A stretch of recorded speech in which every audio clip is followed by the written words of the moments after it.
Welcome to the Leadership Roundtable, a podcast with Dr. Conway Edwards, where we get together every single month and talk about expanding our leadership capacity. Before we get started, I want to encourage you to go check out our webpage. Visit 1cc.com/leadership roundtable, where you can follow along with what we talk about here in our past podcasts. Today, we're super excited because we have all the way from California, we have Tim Muhlehoff in the house, professor of communication at Biola Biblical Institute of Los Angeles. Tim, welcome back. We're so glad you're here. How you been? I love One Community Church. I love being here. And thanks for having me on the podcast. Yes. How cool. We are super grateful you're here. And you have a relatively new book out called Ending the Stalemate. Yeah. And wanted to talk about how that interacts with leaders in the church world today about what is the stalemate and how do we need to end it and what does that look like for leaders in the church? So it is not hyperbole to say we're in a communication crisis. Mm-hmm. And what's really funny is people say Americans don't agree on anything. Let me give you one thing we absolutely agree on. 98%, let me say that again, 98% of Americans would say incivility is a threat to this country. 67% would say we are at crisis levels. Wow. 33% of respondents to the 2016 presidential election say they no longer talk to a family member based on that presidential election. So it's not hyperbole to say the left, right, center, we know there's a problem. Now, the only question we need to address, do Christians bring anything different to the table? Like when people look at the church, do they think, okay, these are convicted people. They have political opinions, social opinions, and they believe things obviously about God. But how do they talk to each other? Is that different than the rest of us? And the overwhelming opinion is no. We are not different. I'm part of the Winsome Conviction Project at Biola University, and we work with churches, Christian organizations, and we're blowing up over everything.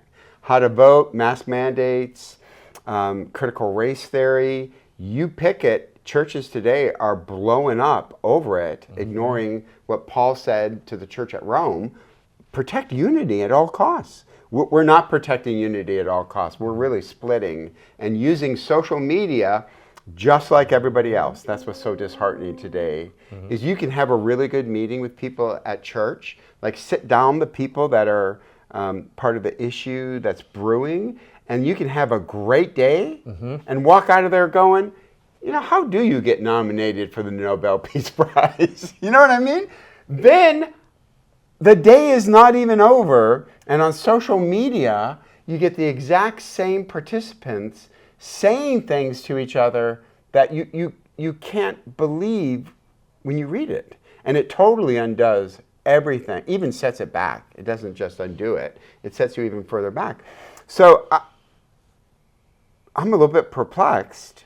As Christian leaders, what exactly do we do to try to reel this in? So being an academic, I wrote a book called End the Stalemate, Move from Cancel Culture to Meaningful Conversations, but we got to find ways of ending the stalemate where communication is making it worse, not better. How do we actually get past this? I'd like to think as a Christian, there'd be things that we could appeal to that would move us forward, but that we can certainly talk about that. Wow. So what you're saying is that Christians, it's the same in the church as out of the church. And one of the things I've experienced before is having, like you said, a great conversation, and then within a few hours it flipped and it wasn't as great as the conversation as I thought. And even more so with leaders because of the influence we carry and things we say or don't say, get accused of saying this or not saying this. What are some of the things that we need to be aware of to help make it through and have meaningful conversations? Well, I would say the heart of the book, and for the short time that we have, I think this is probably where we should focus. After 5 years of running the Winsome Conviction Project and having some spectacular failures, like this did not work. And my co-director has a PhD in philosophy. He was a pastor for 20 years, which is really helpful. We decided something's happening that's derailing these conversations. And this is what we've come up with. We call it the 3-conversation model. Every one conversation is really 3 conversations. And if you ignore any of it, that conversation isn't going to work. So when I say conversation, we tend to think of the middle one. That's like if you and I were at Starbucks right now, that's the middle conversation where we're trying to listen to each other, find common ground, empathize, perspective taking. Okay, that's the middle one. But if we think that's the only conversation, then it's never going to progress well because that conversation is bookended with one we call the pre-conversation. So long before you and I meet at Starbucks, I have to search my heart to know how I actually feel about you. And if I have negative feelings, this is the work of a social researcher named Daniel Goleman. It's called emotional contagion. So Goleman, through his research, said, these negative feelings I have towards you, I might try to hide it. Like I know we're in public, we're at Starbucks, I'm going to smile at you, I'm going to sit down and say, brother, good to see you. Right. Goleman will say, all of that is bleeding in and you're picking up on it on the low road part of the brain. Now, a way to say this in popular vernacular, you get a bad vibe from me instead of a good vibe. Gotcha. And the bad vibe undercuts everything that I'm saying. So we have learned, I got to deal with my heart before I take the meeting. Like if I walk in with contempt, anger, disgust, I don't respect you, I'm mad at you, I better deal with those emotions before I ever take the conversation because you will walk away saying, oh, I picked up on all that. The nonverbals, the tone. Everything you think I'm not picking up, I'm picking up is what you're saying. Yeah. And I go home and my wife says to me, how'd the conversation go? I go, great. Yeah. I was polite, civil, I didn't name call, I didn't raise my voice. And yet you walk away based on the low road. The high road is the critical road. The critical road would say, okay, I didn't like that gesture you just did. Yeah. Like that's the critical one. But the critical one would say, come on, he may not even know his nonverbals. The low road immediately says he doesn't like you, he's disgusted with you, boom. So if we don't deal with the pre-conversation, I think we're sabotaging conversations even before they start. And that's King David, right? God, search my heart to know what's in me, because I might not know all that's residing in me. So that's the pre-conversation. Then there's the post-conversation, which is, okay, so you and I finish, and I walk away going, I think that went really well. Like I think that was great. We actually have brought people together publicly to have conversations in front of groups of people. We walk away going, me and my co-director, oh, that was great. Right? And even the participants would say it was great. Literally a week later, we get emails from the two people, and they say, oh, that was a horrible time. You manipulated us. Now, what happened? The third conversation happened, which is you go back to your in-group, I go back to my in-group, and they deprogram me. Like you go back and say, hey, maybe we're being a little bit too hard on that political candidate. And the in-group's like, no. That person is this. And you get the message, hey, my kids play with your kids. Like we're the same small group. I'm not risking my small group to try to point out maybe one or two positive things about a political candidate or defend a certain theory. I'm going to keep quiet because I want to protect these relationships. This is literally what we call groupthink, is I don't say what I really believe in the group because I know it's going to put me in danger with the group. So if we don't deal with that third conversation with the in-group, I think that middle conversation is never going to go anywhere of substance because you get deprogrammed the minute you make any headway, you get deprogrammed by your in-group. Wow, okay. How's that for depressing news? The middle conversation's got a tough road ahead. Well, it does. And we're naive if we think that's all that's happening is right here. Boy, that is psychology, communication theory would say that just isn't the case.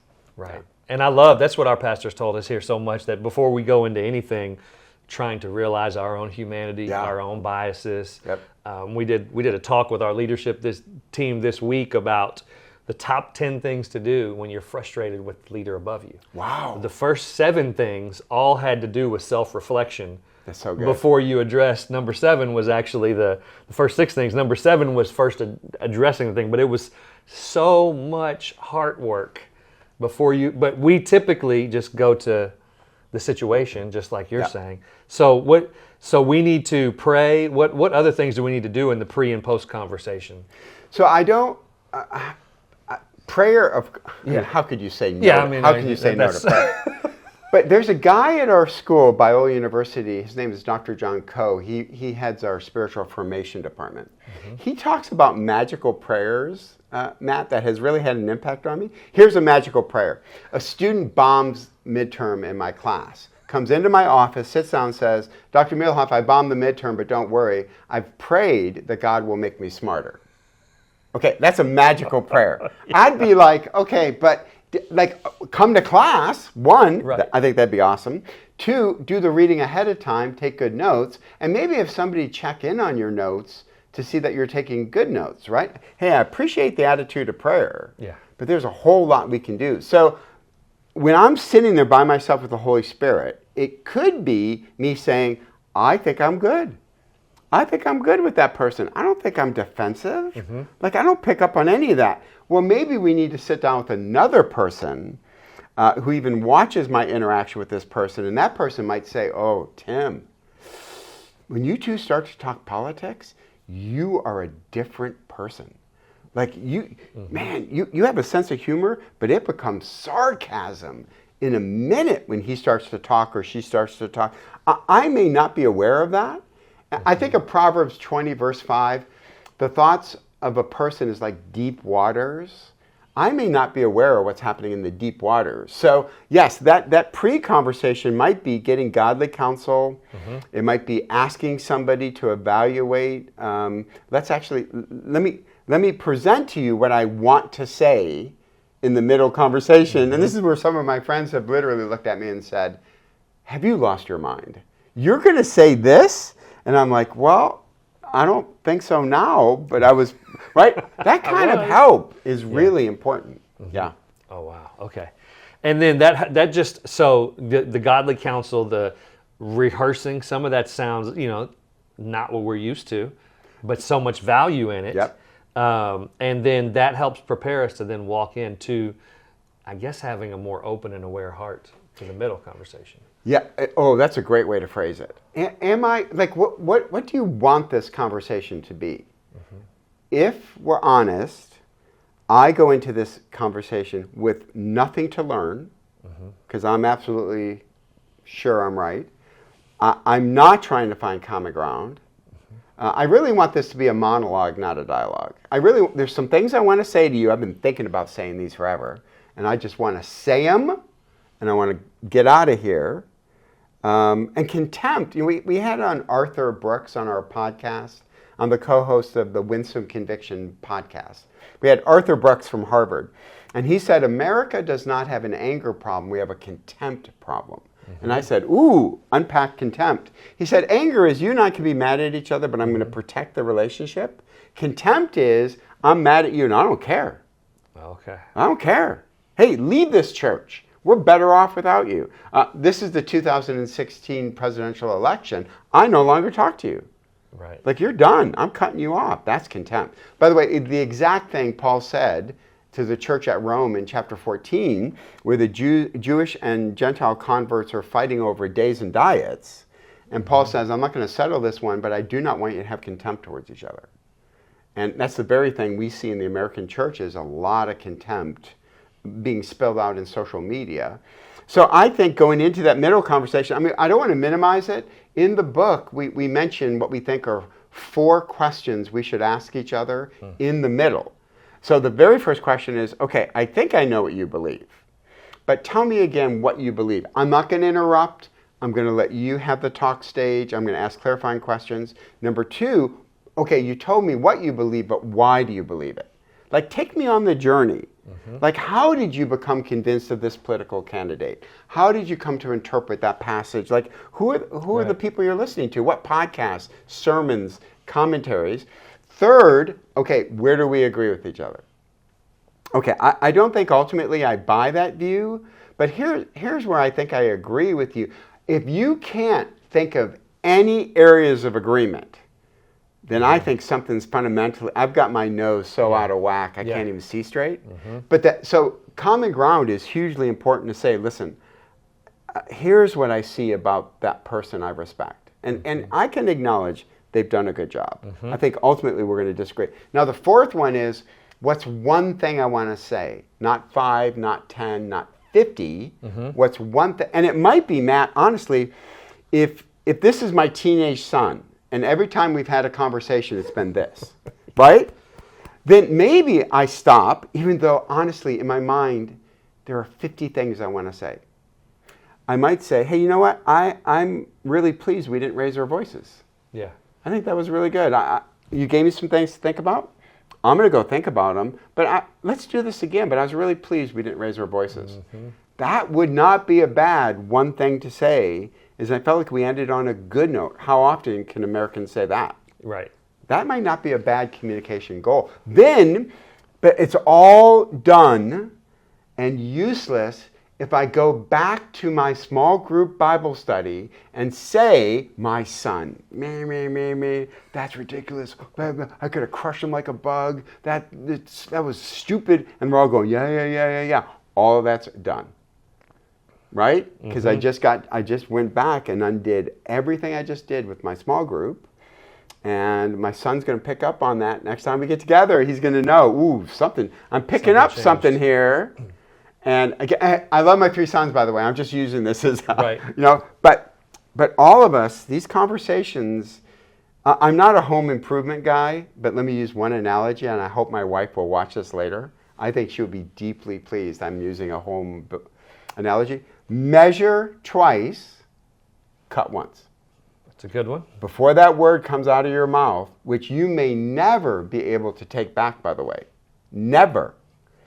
I'm not saying the marriage can't recover, the relationship can't recover, but in the back of that person's mind, there's going to be that comment. So before I say something, I need to really believe what the book of Proverbs says, life and death are in the power of the tongue. So John Gottman would say, he's probably the leading marital researcher in the world, that first 30 to 60 seconds sets the tone for the entire conversation. So I better think long and hard what my first 60 seconds is, and even say that to a friend. Hey, this is how I'm going to open the conversation. What do you think? And your friend might go, no, I'm not sure that's the best way to open it. Wow. And I'm like, okay, wow, okay. I thought that was great. No, I think it's going to put him on the defensive. Okay. Then I need to be teachable. I have hope for the middle conversation, but I think it'd be naive to think that is the sole focus of what we're talking about. I think so much is happening in the background. Now, this can discourage people from saying, forget it. Yeah. This is too much work. Well, I don't know. Is the unity of your family, your marriage, and your church worth that kind of soul work where the heart is talked about 500 times in Scripture? And Jesus says, it is from the heart you speak. So we've got to deal with the heart. Yeah, and I love what you said about getting into why someone thinks what they think. Yeah. Because for me, I'm thinking leaders listening, a lot of leaders take pride in trying to help lead people to where they need them to get to, rather than necessarily always getting in their shoes and getting to where they're at. Yep. And I'm just thinking about for leaders, some of us that like to lead strong, we mess up in that first 30 to 60 seconds. Yeah. And we're trying to get them somewhere rather than get in their shoes. When I think I'm being convicted, I think I'm being a person of conviction. I'm telling you, I'm shooting straight. Yeah. I'm shooting straight at you guys. I'm not playing around, right? Boom. And I'm like, okay, how is that playing with the people you're leading? Well, I don't know. I'd find out. Yeah. I'd find out how it's playing with these guys. And you might not be the best person to ascertain that information because people might not be honest with you. But so we do surveys in our classes, and often we do them anonymously. And sometimes you get some tough love when students say, I think you do too much of this. I think and I'm like, But that's where we need to be teachable as leaders. Maybe my conviction is not coming across as I intend. We call that perception checking. Like, it's a really good thing with my wife or students when I finish critiquing their paper or whatever. I say, okay, now you tell me what you just heard. You tell me. Because I know what I meant to convey. And a student will say, you don't think I'm smart enough to be in school. Whoa. Okay. Then I assume the blame. Okay, that is not what I meant to say. I'm just saying this paper was not up to snuff. So let me correct that, right? But it's so good to know that's how this is coming across. And I'm like, that's not how I intended it. So how do we guard ourselves in the post conversation when we might be going back to an audience we know? Now that we're aware of this, how do we navigate that? So I will confess that of the 3 conversations, we have struggled most with the third. Most. Because what will it take to have that group change? I think it's going to have to be me. I'm going to have to say, now listen, it's okay for the group to have one opinion. And maybe we're friends because we all do greatly believe in this theological position, this political position.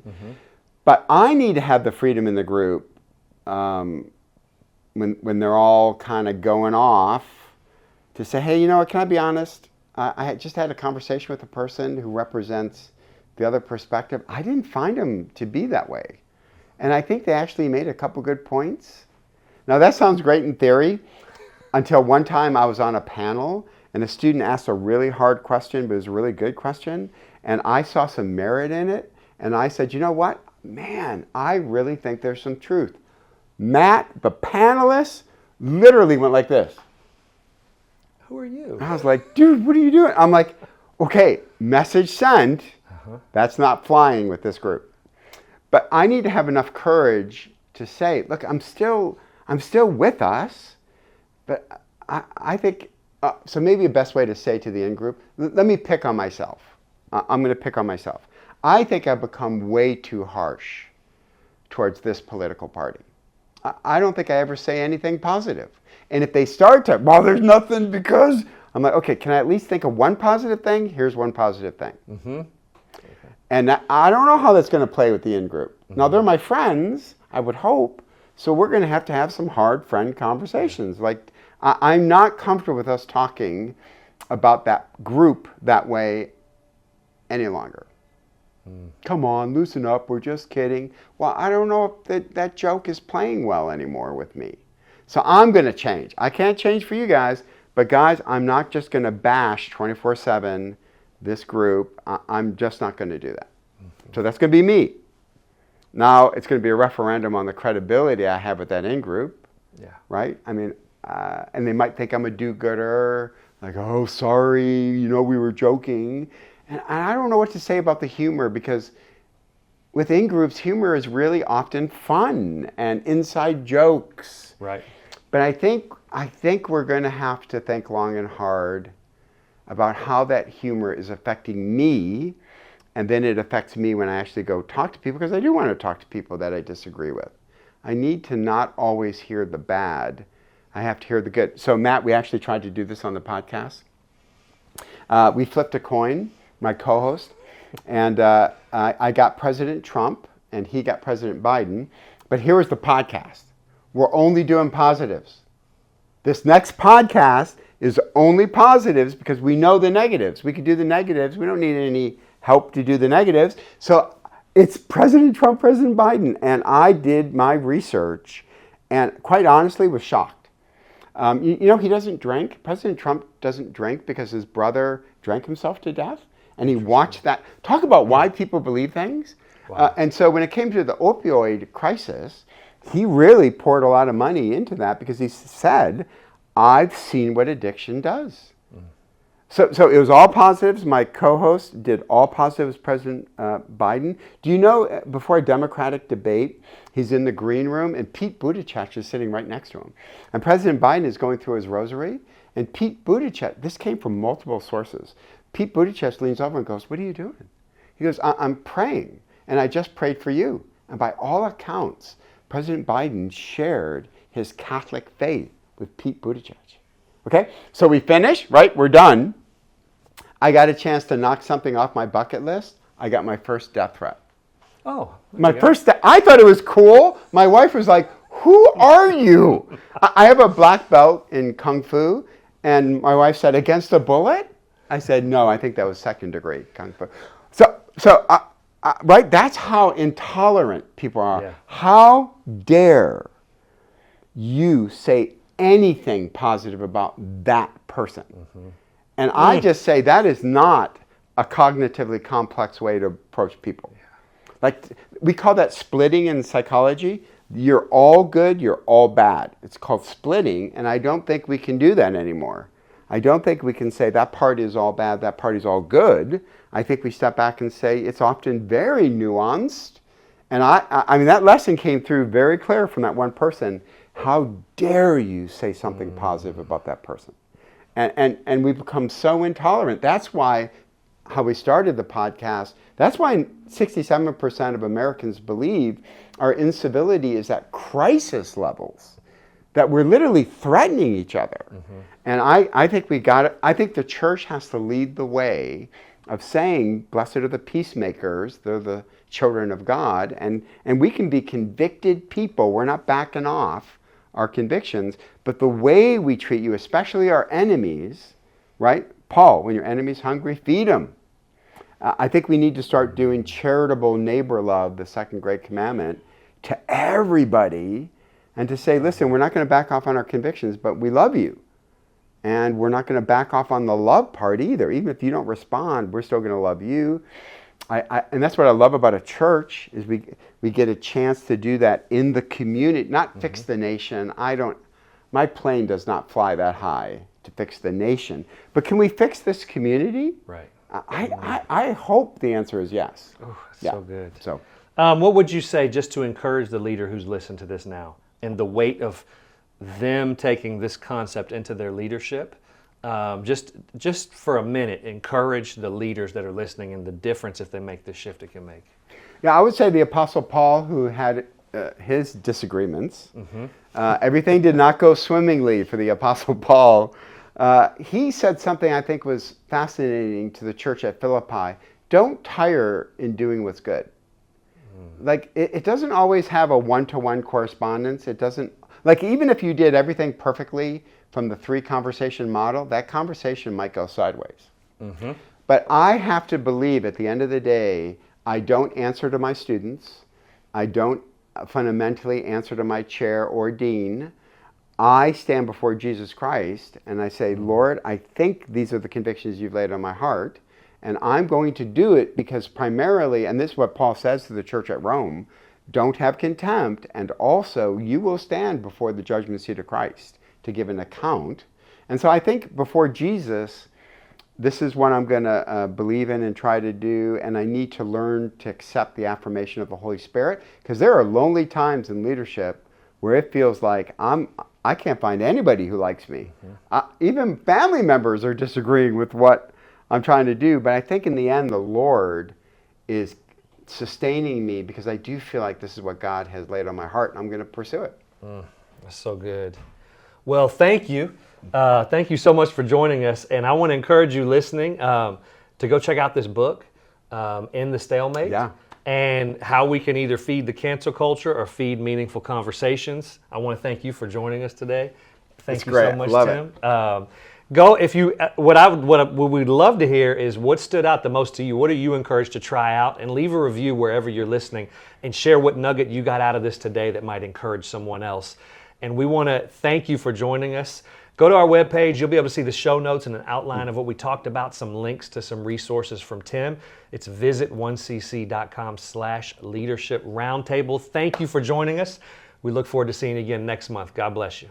Thank you so much for joining the podcast today. It has been an honor to have you here with us. Now, just want to remind you that all of the resources we talked about today are available online at visit1cc.com/leadership roundtable. Now, if this has been helpful, leave us a review, go out there and hit subscribe, and more importantly, share this with your team so that everybody can grow. We can't wait to see you next time.